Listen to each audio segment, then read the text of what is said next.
Hello, this is Scott Cisco with GbpJpy. Thought we'd take just a quick minute and look at the pound yen and a setup that involves Fibonacci levels just to see how well they played out this morning.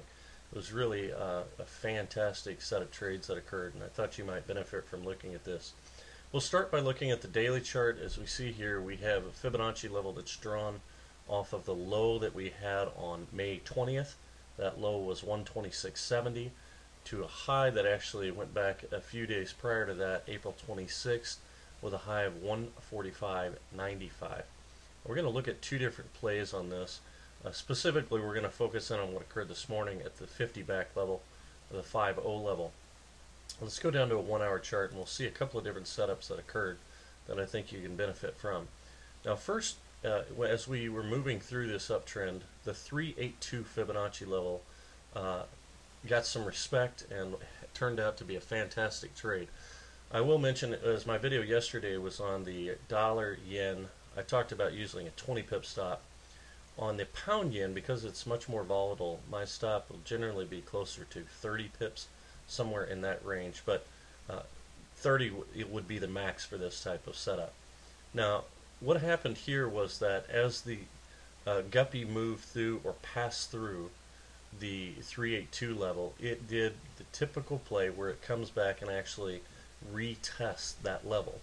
Now if you look at this current candle here, you'll see that we had a low of 133.85. Your entry or ideal entry would have been at 134.05.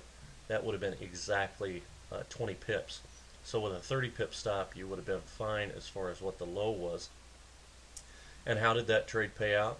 Well, if you would have entered then and stayed patiently in the trade, currently you'd be up 349, 350 pips. It never came back. Once it respected and tested this level, it obviously left the building.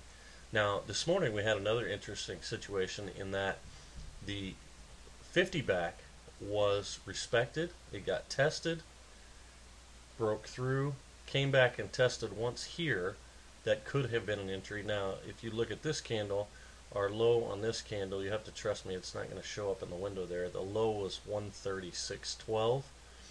Our entry was at 32. So again, that was a 20 pip fallback past our entry level. If you would have had a 30 pip stop, you would have been in there at 136.32, which that entry would have yielded you a high of 136.99. Almost the 137 level. So you would have had about a 70 pip entry there. Now the entry that's very ideal to me is the one that just occurred this morning. Again, we're looking at the 1 hour chart. If you would have entered at 136.32 with a 30 pip stop, the low of this candle was only 25, so it only went, what, 7-8 pips past, and we have already attained a high on this pair of 137.07. So another opportunity here to pick up about 70 pips on these two plays. Now again, these are very simple entries.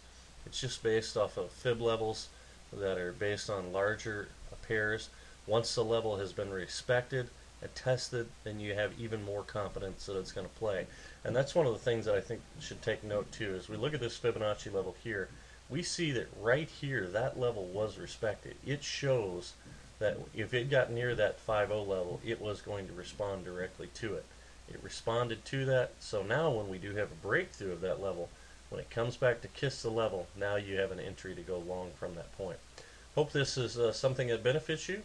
Feel free to email me. My email address is scott@udoo, that's EUODOO trading.com. Have a great day.